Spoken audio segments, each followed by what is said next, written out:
Let me show you my countryside through these old headlights. We can take this road as far as you want to go. I'll show you how a country mile can take us all night. Feeling higher than a bull's tail up an old dirt road. I ain't gonna run or hide. We can let the fire burn wild. That's just my countryside.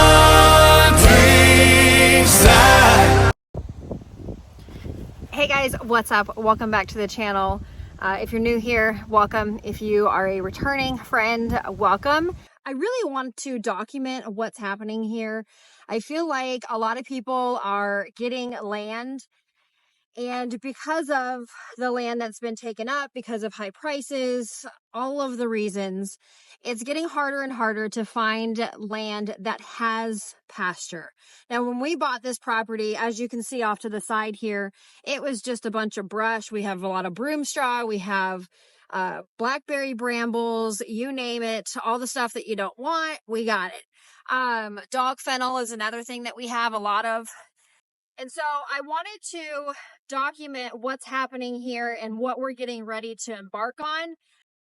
We just kind of cleared this area here. As you can see, we have some wood piles here that we're going to burn.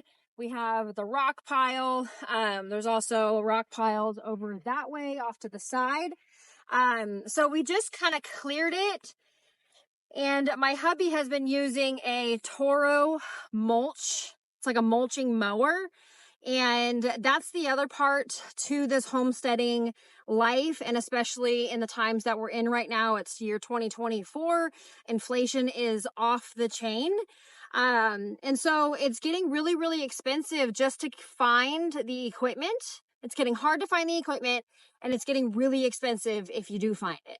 So buying it brand new is just not an option for most people, including us. And so we are going to kind of do it old school style. We have a quad, we have a push mulching mower, and so we're gonna just use the tools that are at our disposal and what God's blessed us with already. So I wanted to take a video to show you guys what it's like before we clear it, what it's like now that we use that push mulching mower.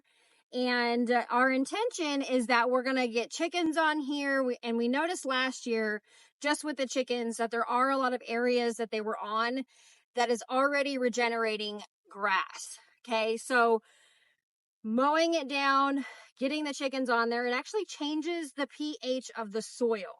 Okay, so it's kind of like God's natural way of feeding his creation through his creation. Okay, so once they fertilize it with their pee and poop, it changes that pH level within the soil, which converts it to pasture. You can see Remy out here. She loves it. Been trying to train her. I have her little beeper here to kind of stay here instead of going off into the neighbors' properties. But anyhow, so I did want to document it. Number one, I kind of want to show what the regenerative conversion to pasture could look like for some people. I'm hoping that our plan works. We've talked to numerous people within the homesteading world and people that are really successful at the regenerative farming. Okay, so I have a major passion for regenerating the soil. Now, I know when we got here, we cleared the soil, which kind of cleared some of that topsoil, which is part of our problem.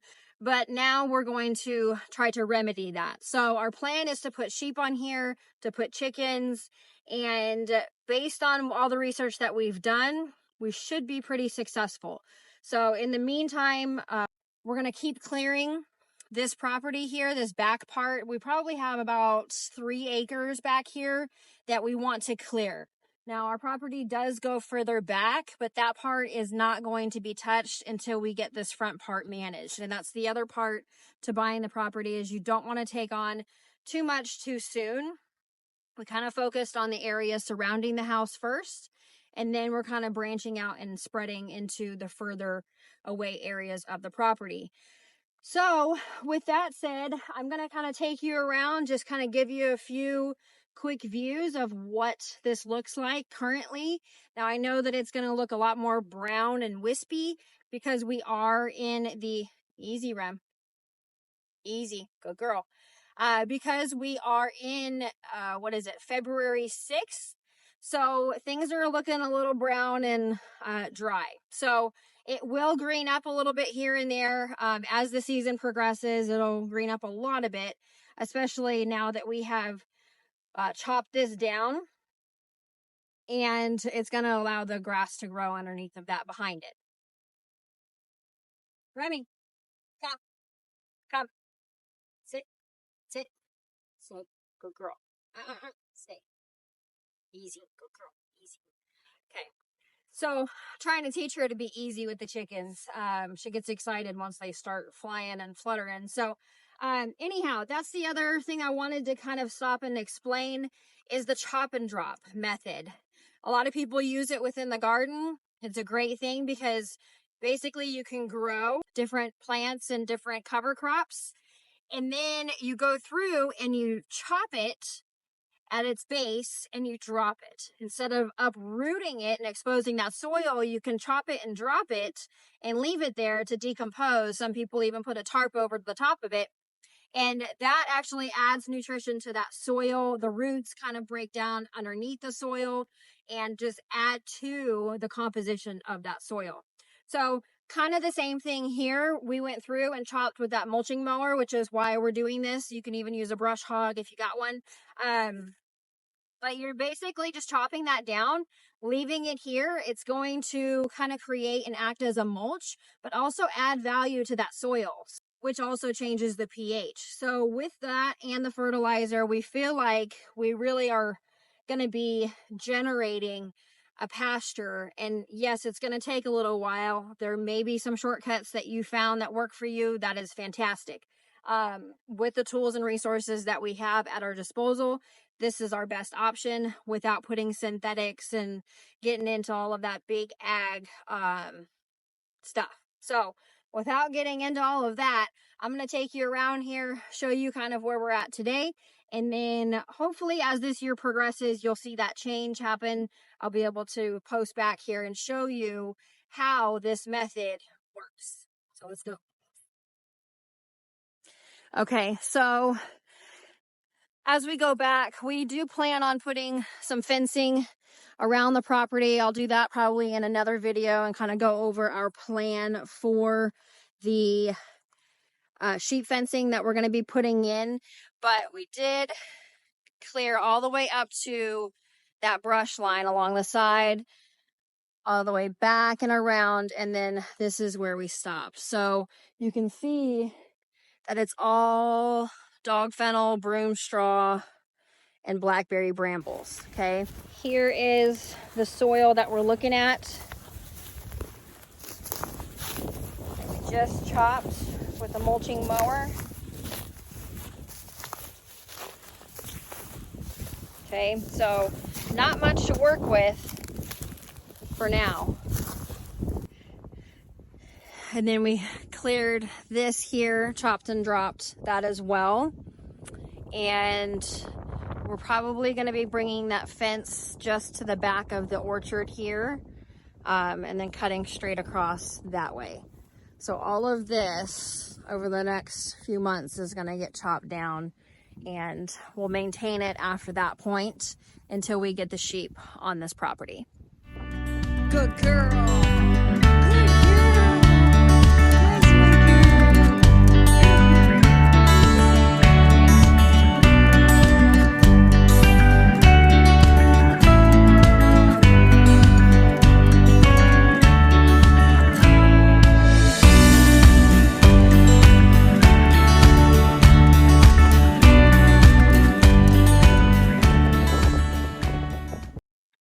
All right, so that's going to be it for this video. It's really cold and I did not bring my jacket,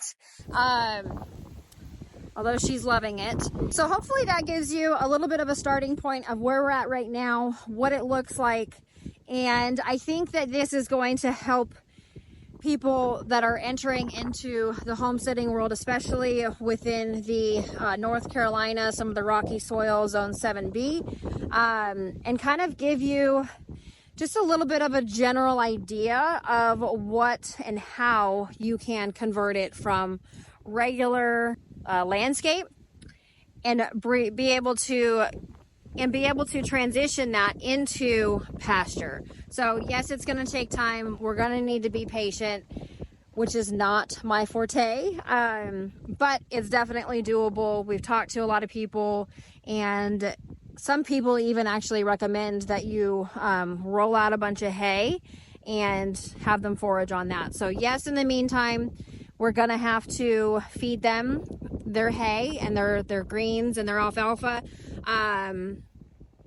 But in the long run, it's going to help, because getting those sheep hooves on here and getting their fertilizer out is going to expedite this process. So we're going to hold on to what we've been told. We've talked to a lot of people, and we know that this is the route that we're going to go. So I hope that this helped you. I hope that you found some value in there. Please hit the like button and pound that subscribe to stay tuned and get updates in the future. So we'll catch you on the next one.